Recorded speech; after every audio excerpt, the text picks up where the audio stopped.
Okay, my question is, and you started to speak about it earlier, where the difference between having compassion and empathy.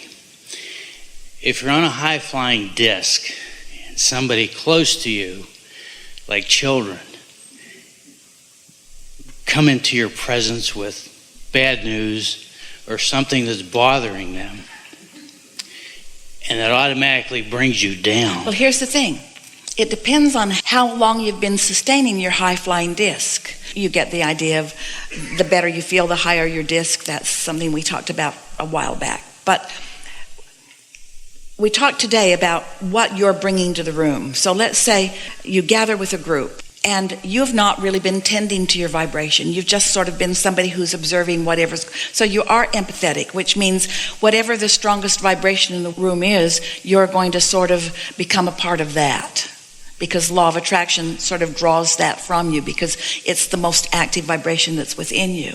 So the steadiness of your vibration determines whether they suck you in or whether you suck them up. And some of them are not suckable, uppable. But your desire, especially with someone like your children, is so much for their well-being that even though they're not ready to come up because they haven't been practicing it, you care so much that you're willing to go down. Because being understood by them and getting them to understand you is the most important thing to you rather than being in alignment with your source energy. There it is right there. And most people are looking for love in all the wrong places, in that they're looking for agreement or understanding or resonance with some person, so much so that even when they're not in a good feeling place, you'll go there. That's why you want to dress the way you think they want you to dress. Or that's why you want to eat the way the trends are. In other words, you don't want to stand out as someone that's weird. There are so many people who want to blend into society because they're looking for approval from their society or from this person rather than finding alignment with who they really are, with their true self, with their evolved self, with their expanded self, with their whole self.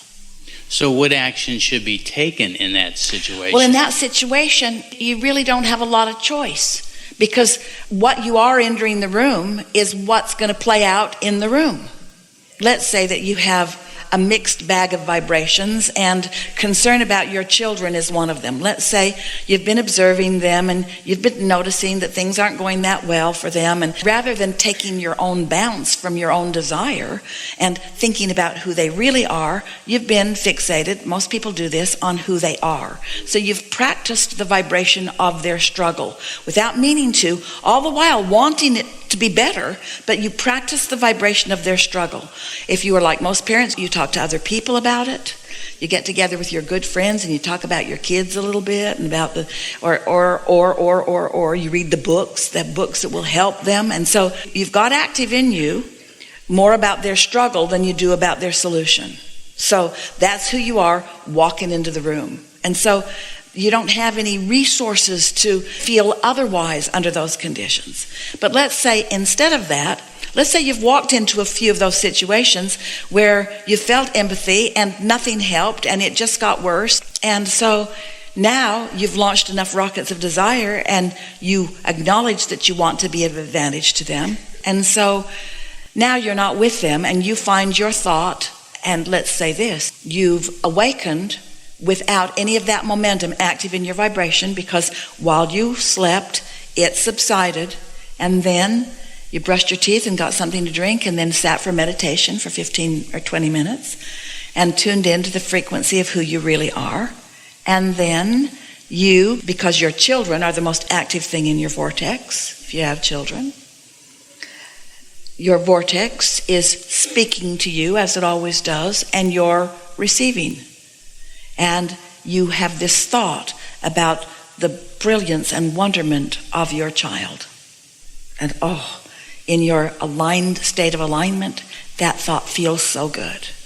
And then that thought turns to another thought of what that person was like when they were little and how fresh and free they were.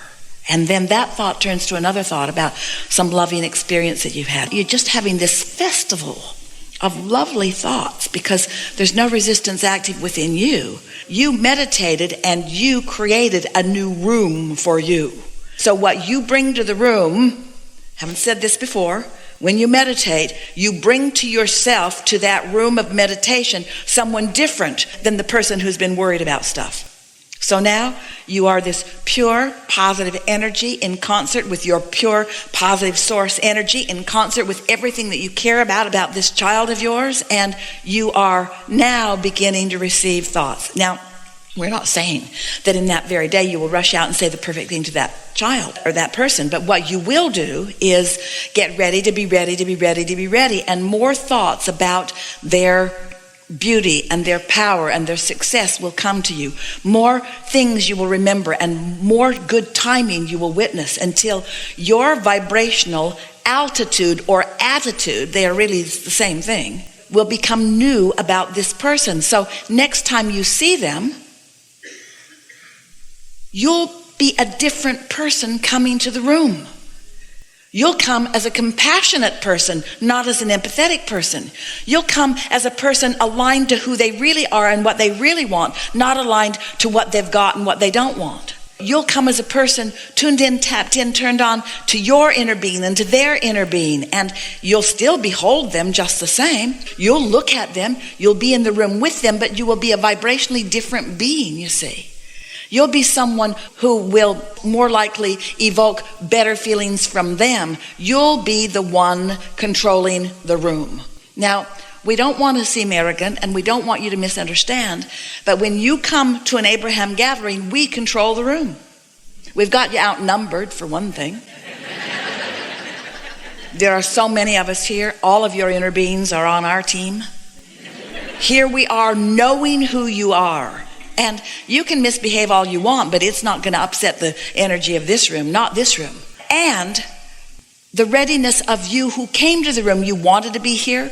Only a few of you got dragged here kicking and screaming. When we come to the room, we are in a place that is susceptible or in likelihood of alignment, you see. And so what goes wrong with so many dear humans is that you don't prepare yourself to go into the room. You just go. You just go remembering the same stuff that happened in the room last time you were there. And sure enough, the same stuff that happened in the room last time you were there happened again because you didn't do anything different. Your vibration wasn't different. Your point of attraction wasn't different, so you got the same old.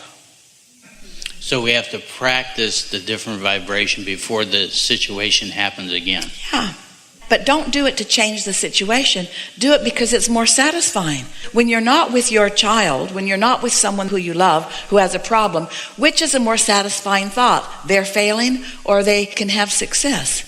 Which is a more satisfying thought? They're miserable or they're on their way to happiness? Which is a more satisfying thought? It's the same old, same old, same old, or things can improve for everyone. In other words, you have to practice when it's easier finding those thoughts, because when they're right there oozing their discontent, it's not easy unless you're really in alignment going in, you see. And sometimes this is something worth thinking about. When you're all tuned in, tapped in, turned on, going in, you're really ready for it. Usually, you've shifted the energy around them enough that they're more ready for you than they have been before too. But let's say for whatever reason they're not more ready, and you're worried that they might find you uncaring. A woman said to us one day, "Oh, Abraham, my daughter expects me to be there for her." And we say, you can't be of any value if you be there for her. You've got to be here for her. But to most of you, it feels like, well, then we're in two different places. If I'm here and she's here, then I'm really not there for her. Yeah, you are. You're there like her inner being is there for her. But you have an opportunity to coax her into alignment. In other words, your humor and your lightness and your knowing and your certainty. That's what attraction is.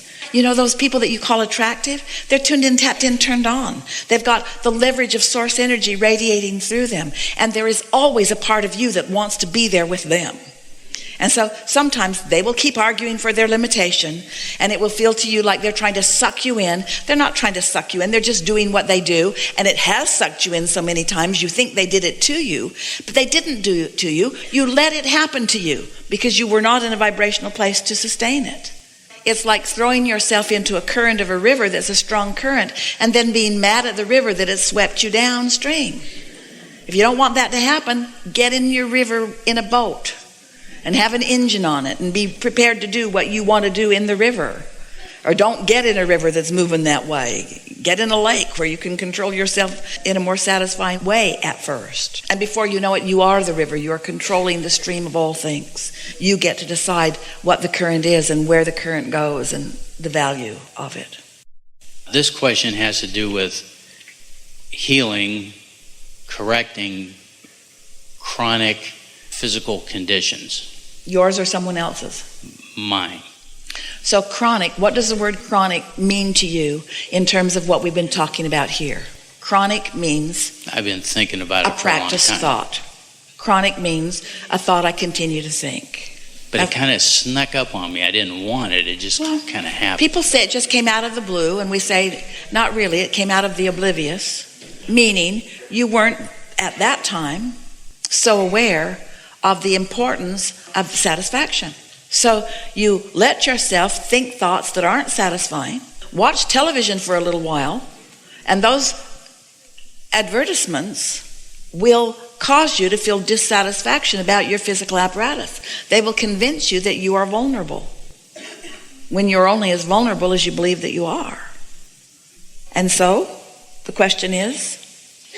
Well, when there's physical evidence in this time-space reality by X-ray or MRIs. But physical evidence doesn't mean diddly squat. Physical evidence is just this point in time and what the vibrational state is. That really is all that it is. But we acknowledge that it is more difficult once something is manifested to focus otherwise. But that's why you practice on easy things first. So what would be the best course to change it from what is? To get your mind off of it, because when you put your mind on it, you're going to repeat the same patterns of thought. So to not think about it at all? But that's tricky. When you say, I'm not going to think about that, you're thinking about that thing you're not going to think about. So you got to find something else to think about, something else that you allow to gather enough momentum that it is satisfying. The opposite of it, or just something The opposite of it isn't a good idea, because the opposite of it just reminds you of it. Because it's the same subject, just different ends of the stick. That's what goes wrong with a lot of people. It's like putting a happy face sticker on the empty gas gauge in your car. If you don't see it, then maybe you won't end up on the side of the road with no fuel. Every subject's two subjects, wanted on one end and absence of it on the other end. And often when you activate a subject, every time that you activate a subject, you lean in the direction of what your practice thought is. So that's why thinking other thoughts that are off the subject is such a good idea. Our favorite and very emphatic story, we've been telling it for years, and many of you could tell it as well as we do. We were talking with a woman on the telephone many years ago when Esther was doing telephone consultations, or allowing us to. And this woman had some situations in her life that were not pleasing to her, and she wanted us to help her to find a solution to them, to fix them. And she wasn't following us. She wasn't really ready to be ready. She wasn't ready to accept that she creates her own reality, not really. And she wasn't believing that she was the cause of anything that was happening. She believed it was outside forces. And so we knew that in this moment, even with all that we knew, it was not going to light up for her, not right now. So we thought that we would set her up for something that could come to her later if she could hear us. So we said to her, well, let's talk about something else. And she said, like what? And we said, let's talk about blue glass. Well, that was really annoying to her, because why would we want to talk about blue glass? She had real problems. But we persisted, and we talked about blue glass for well over a minute. We described textures and the opaqueness or clarity, the variance in colors. She didn't come with us, but we talked about blue glass. And then we said, now let's talk about butterflies. Equally annoying to her. But for over a minute, we described different butterflies, sizes, colors, origins. Again, she was not happy. Then we said, let's talk about feathers. We are very good as we talked about feathers for well over a minute. And then She was annoyed. She hung up. Esther was in the room alone, and Esther thought, that did not go well.